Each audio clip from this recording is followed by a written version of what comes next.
Түүх бол өөрөө тэр чигээрэл сургамж шүү дээ. Сургамж. Түүхийн сайн ч миний багш, муу ч миний багш гэсэн үг бий. Монголын түүх гэдэг бол ерөөсөө асар том баялаг түүх шүү дээ. Зөвхөн ганц орны түүх биш. Монгол улсын түүхийг судлахад Европын түүх тэр чигээрээ гарч ирдэг. Азийн түүх тэр чигээрээ гарч ирнэ. Хоёрдугаарт монголчууд энэ бөмбөрцгийн түүхэнд 2 удаа том хөдөлгөөн оруулсан ард том. 24 оны 11-р сарын 26-нд болсон энэ үйл явц бол монголчууд хаант ёсноос бүгд найрамдах ёсонд шилжсэн том шилжилтийн илэрхийлэл байна.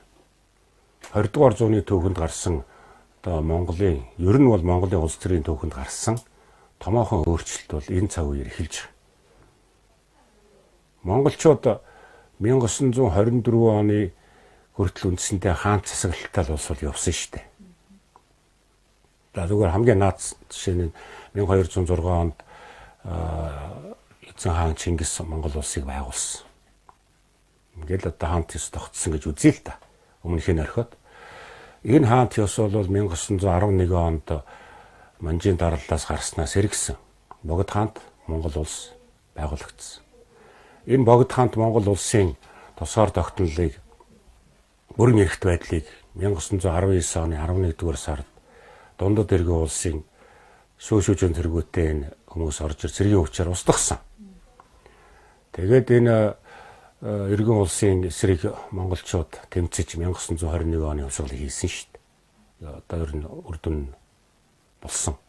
Тэгэхээр энэ түүхэнд бол манай өмнөд төрш Монголыг анх удаа эрхэндээ оруулсан цаг хугацаа энэ л үе юм байна.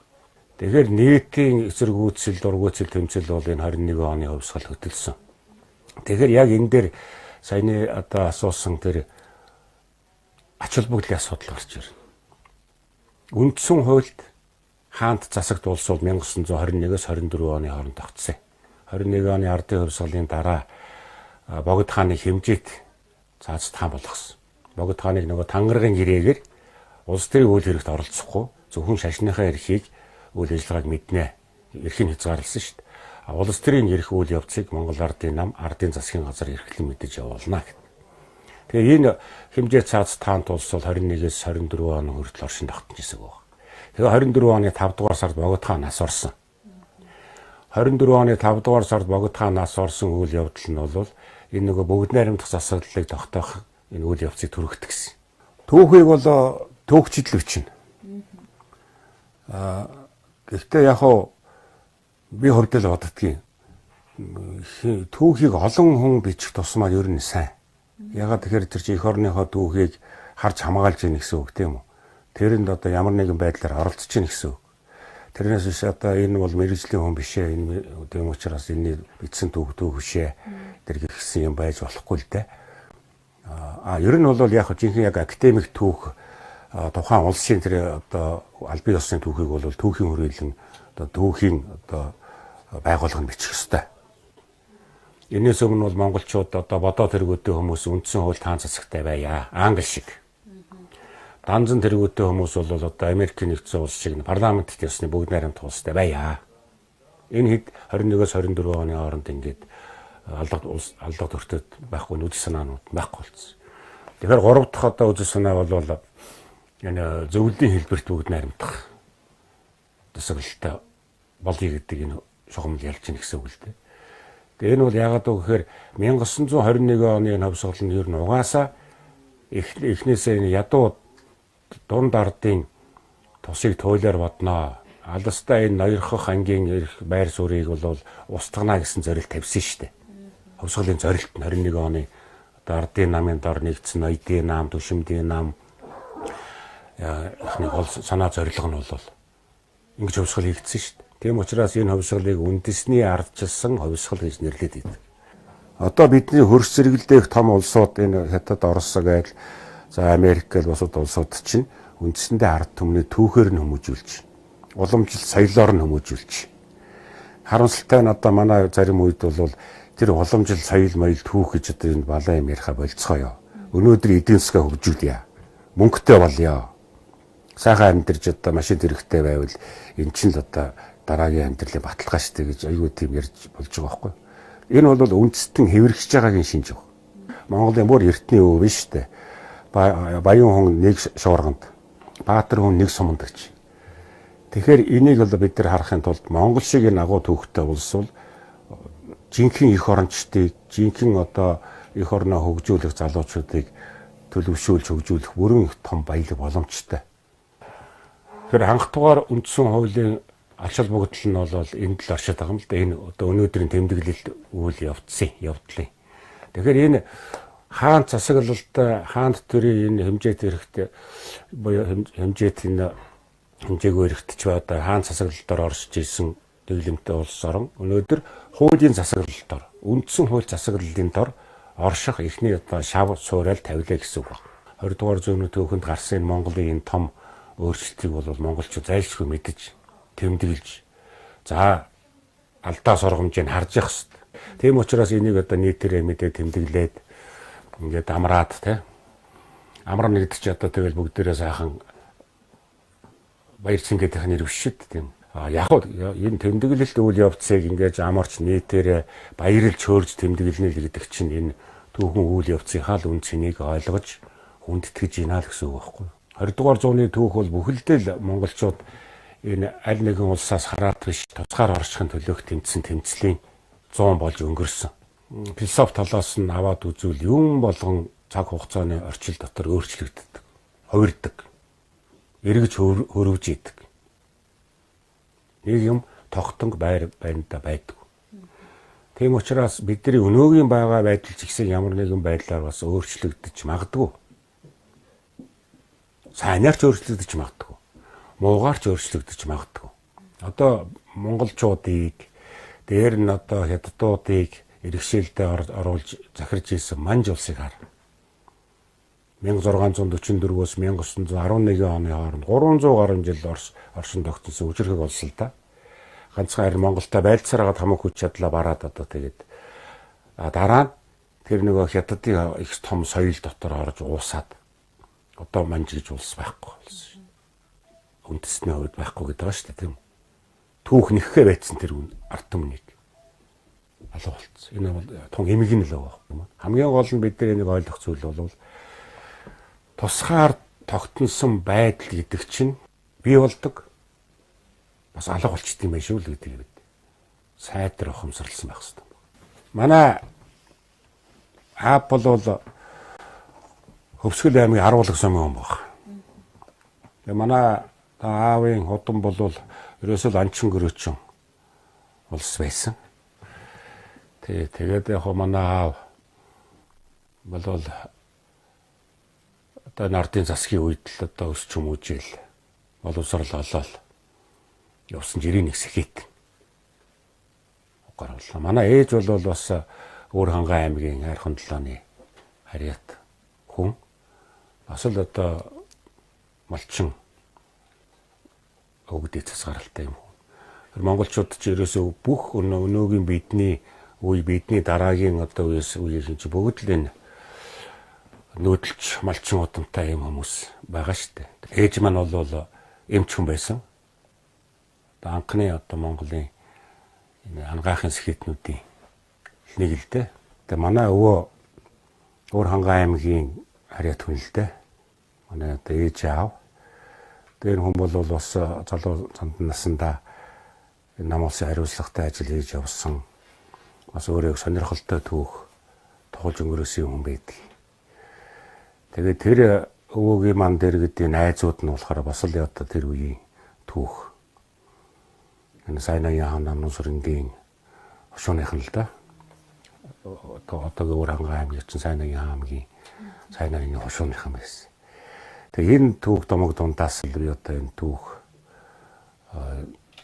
мэрэгчээ сонгох замаа ихсэн болов гэж боддгийг.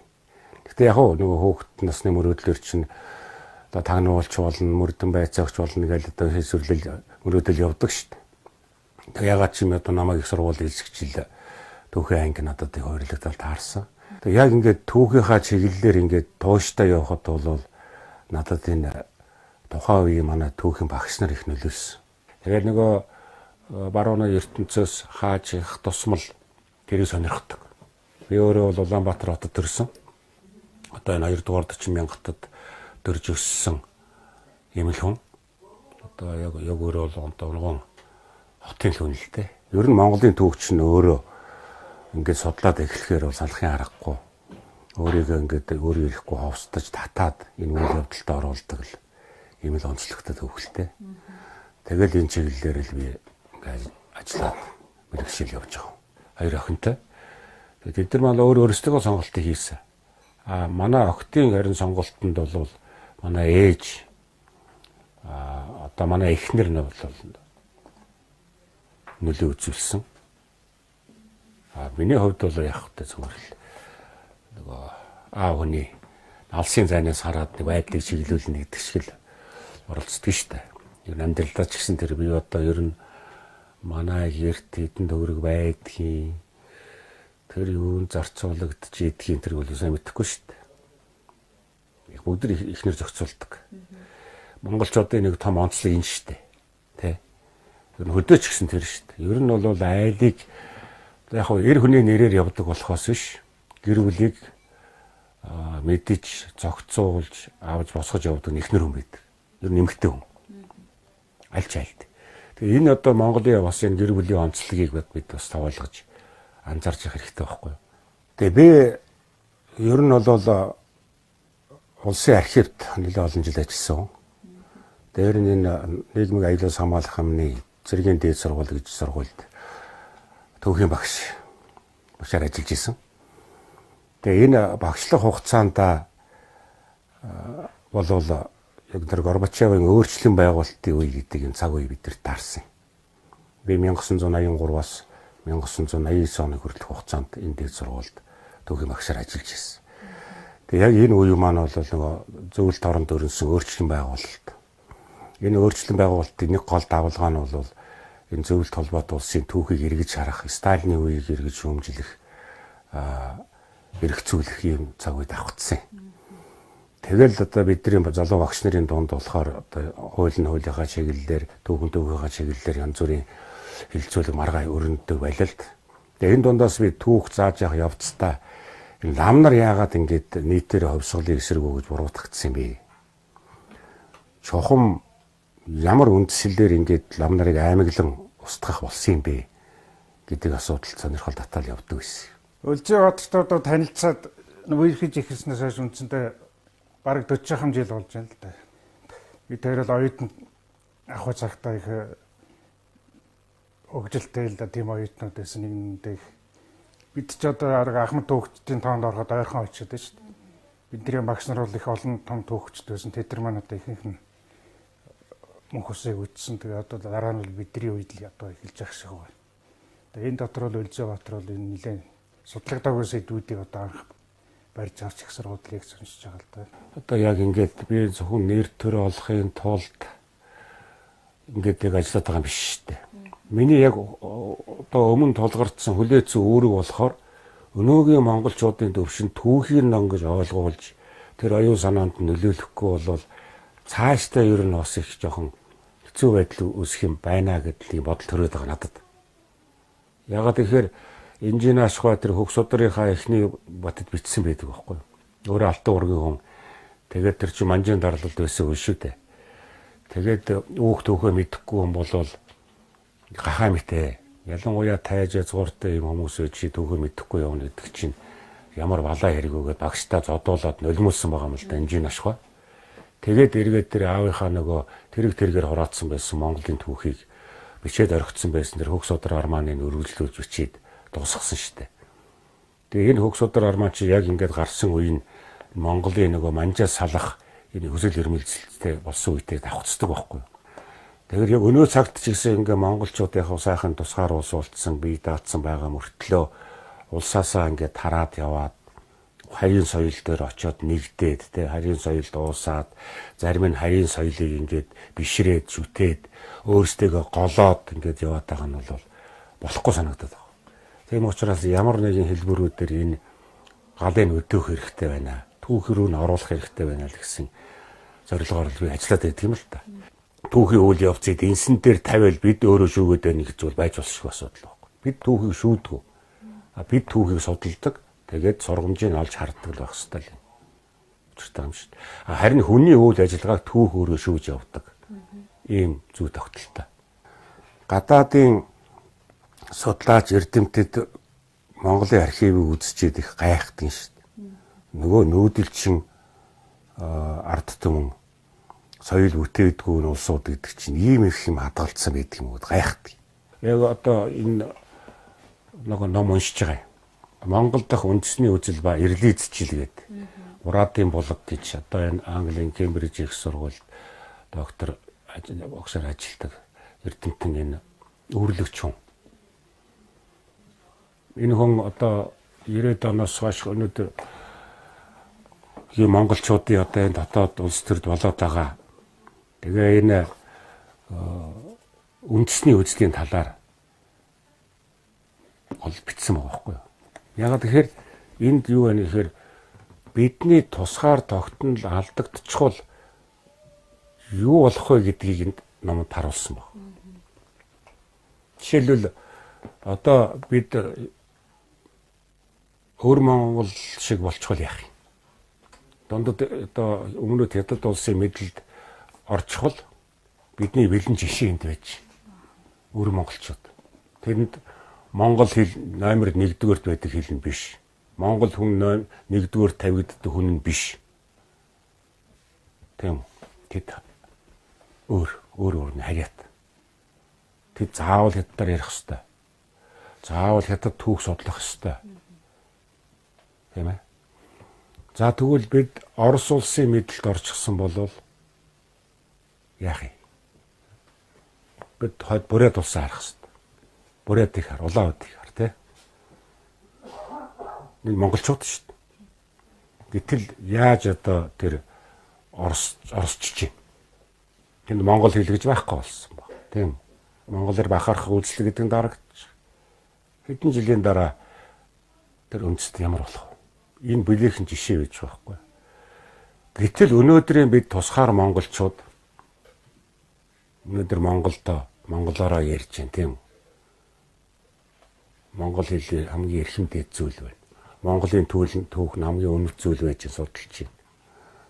Монголчуудын байлдан эзэлтийн үр дүнд Орос гэдэг орон одоо бидний хойно бүхлээрээ өрөлдөж бий болсон. Алтан ордны улсын суурин дээр дархаа ударгаа байсан олон овог жижиг аймагуд олон одоо овог ястнууд нэгдэж Орос гэдэг үндэстнийг бий болгоод улсаа байгуулсан. Юан гэдэг монголчуудын агуу их орны Орос суурин дээр нөөгийн хятад бий болсон. Дархаа ударгаа 4-5 хуваагдчихсан.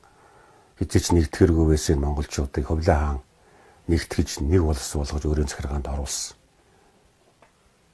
Тэгэхээр энэ суурин дээр бол өнөөгийн нэгдсэн хятад орн бүрэлдэх суурин бий болсон. Хүлээгүүгийн улсын одоо Орос суурин дээр өнөөгийн тэр одоо Иран, Ирак, бусад арабын орнууд өөрийнхөө хөгжил хийх боломжийг олж авсан. Тэр шашин хөгжих, шашны үзэл санаанд ор нэгдэх, цаашдаа одоо хөгжих юм боломжийг олж авсан байна. Их Монгол гэдэг том улсын нөлөөнд ор түүний одоо суурин дээр өнөөгийн энэтхэг орон зогслон бүрэлдсэн байна. Жишээлбэл тэгэхээр ингээд үзэхээр монголчуудын түүх бол яа харахгүй дэлхийн түүх байждаг байхгүй. Сүүлийн 20 жилийн үйл явц бол мөнгөний эрх ашиг тэр цаад нэг улсын язгуур эрх ашигаас давж гартсан байдал сүүлийн үед илт ажиглагдав. Маш олон ард нийтийн эрх ашиг зохицож нийлэх ёстой энэ үйлдэлүүд хэсэг бүлэг хүмүүсийн одоо энэ хувилдаанаар шийдэгддэг энэ асуудал сүүлийн үед газар авч харагдаж байгаа шүү дээ. Энэ бүхэн бол одоо энэ нөгөө улс төрийг хямраах, улсыг хүчгүүдүүлэх, төргийг үнгүүдүүлэх, ард түмний дургуйцлыг хөдөлгөх ийм байдал руу оруулаад байгаа. Түүхээс эргээсээ хараа. Сургамж ноцтой сургамж шүү биднэрт гэдэг биелээд байгаа. Юуны төлд хүн хүнийг хуурдгийн, хүн хүнээс урвдгийн гэхээр эрх мэдлийн төлөө шунлаас энэ үйлдэл хийгддэг. Түүхгүй улс байна штэ. Одоо бид Казахстаныг хар. Тийм ээ. Өөрийн одоо бий болгож өгсөн төр улсын түүхгүй улс шүү дээ. Тэгэхээр Казахстан маань тэр нөгөө залуучууд одоо шин дотгоор толгоор бий болсон улс орноо одоо залуучуудыг хүмүүжүүлэхийн тулд түүх зохиож. Одоо саяхан гэгтэл одоо ерөнхийлөгч Назарбаев гэдэг хүнээ Чингис хааны удам угсаа байсан гинэ гэж ярьж байна жишээлбэл тэ. Монголын түүхийг өөртөө авчраад нааж гин. Ингээл одоо иймэрхүү юмнууд хийж шít. Гэтэл монголчууд чинь өөрөө энэ бүхнийг бий болгосон баялаг төгтөө учраас энэ түүхээрээ залуучуудаа хүмүүжүүлэх хэрэгтэй. Тэр миний түрүү яриад байсан би эмээ өвөгийн гэрд өсгөл түүх сонсч өссөн. Тэгвэл одоо цаг үе өөр болчихсоо эмээ өвөгийн хүмүүжлэр хүмүүжихгүй цэцэрлэг соёл сургуулаар хүмүүжнэ гэхэд тэр цэцэрлэг сургуульд нь шатараалсан системтэй тийм түүхийн сургалтын тогтолцоог бий болох хэрэгтэй байна. Сонсдог ном гэдэг чинь зөвхөн та нар уншихаа байсан шүү одоо сонсоодоо гэсэн утга бас биш байгаа шүү дээ. Цаг үе чинь өөр болцсон нөгөө төгжрээ хүний цагийг одоо энэ төгжрөл хөндлөнгийн зүйл маш их алж штэ тий. Хүний амьдралд хамгийн үнэтэй юм нь цаг. 24 өдөрт бидэрт одоо энэ бурхан багч нь 24 цаг хуваарлж өгсөн биз дээ тийм үү. Нэг өдөрт нь. Тэгэхээр тэр өдөр 24 цагийн чинь бид нар 8 цагийг унтаж өнгөрөөдөг. 8 цагийг ажиллаж өнгөрөөдөг тий. 8 цагийг одоо ямар нэгэн ахуйтай зохицуулах хэрэгтэй болж ингээд хуваарлагдсан байна. Гэтэл ингэж хуваарлагдаж өгсөн цаг маань нөгөө шал утгагүйгээр харамсалтайгаар өргөдөж төгжрээнд 2 цаг, 3 цаг, 1 цаг болж штэ. Тийм учраас ийм үед яг дуу бүжгээ янз бүрийн сонсоод явна үз. Одоо Чингис хаан гэдэг хүнийг мэдэхгүй хүн байхгүй штэ. Ер нь бол Монголыг Чингис хаанаар таньдаг. Тэ? Чингис хааны үеийн түүхийг судлаагүй хүн байхгүй, гайхдаггүй хүн байхгүй. Монголчууд яагаад энийг бүтээв гэж. Гэтэл бас энэ монголчууд чинь бас яагаад одоо ийм жижигэрч вэ гэж бас гайхдаг хүн олон. Тэрний чи хариу энэ Монголын түүхэнд л байждаг. Жишээ байгаа юм л та. Монголчууд тусгаар тогтнолоо алдж ийсэн мөр бидний сургамж жишээ байж байгаа байхгүй юу? Хятад улсын харьяанд орчихсон. Богд хаана хятадын ерөнхийлөгчийн зурганд мөргүүлээ тусгаар тогтнолоо сод хатгалцчихсан. Тэгэхээр энэ хагарал гэдэг юм чинь бие биенийхээ өмнө буулт хийдгүү байдал, бие биенийгээ дандаа хараар бодож яг одоо эвлэрэхгүй эсрэг тийшээ хар зогсно гэдэг л Монголын мөхөл байсан.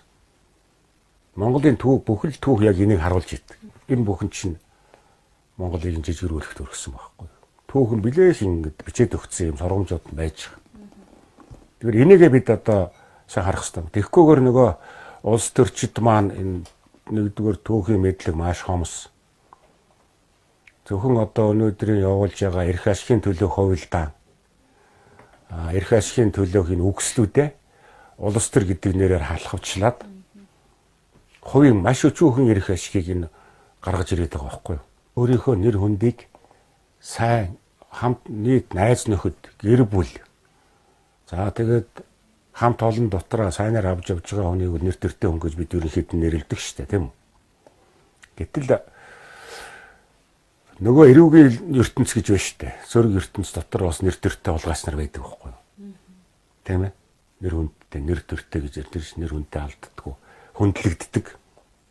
Тэр гин тэргийн ертөнц чинь бас л нэг хоёр дахь ертөнц шүү дээ. Хүний амьдралын шаардлагатсан, буруугаар амьдрсан, тийм үү? Буруу бодолтой, нийтийн эсрэг одоо санаа бодолтой сөрөг ертөнцтэй байна. Тийм ээ? Хар ертөнц гэж би ярьдаг шүү дээ. Эрүүгийн хар ертөнц гэж хүмүүс ярьдаг, тийм үү? Тэргийн ертөнцийг. Гэтэл энэ ертөнц дотор чинь бас энэ дотор нэр хүндтэй хүмүүс байдаг, нэр төртэй хүмүүс байгаад байдаг. Тэрийг домог болгож яриад байдаг шүү дээ, тийм үү? Жишээлбэл тэр яг ингээд нэр төр гэдэг бол тэр хүнд хүлээн зөвшөөрөгдөх нэг тийм утгатай л их холбоотой юм шиг ойлгогддог. Ер нь гэр бүлийнхээ дотор ч гэсэн нэр хүндээ алдсан хүмүүс бас байдаг шүү дээ. Тэ?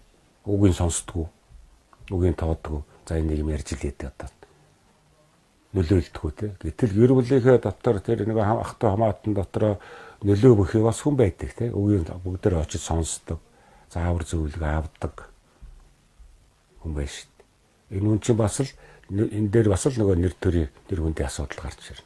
Тэгэхээр нэр төр нэр хүнд гэдэгтэй л бас явах л баг. Хүндлэл бий болгох чадсан хүн одоо хүнийг бас хэлж болох болоо гэж бодож байгаа тийм үү. Өөрийгөө тойрвол гэр бүлдээ хүндэл бий хүндлэгдсэн, найз нөхдөдөө хүндлэгдсэн юм хүн тийм. Уруух сэтгэлгүй хүн тийм. Уруулт гэдгийг үзэн яддаг хүн л нэр хүндтэй амьдардаг.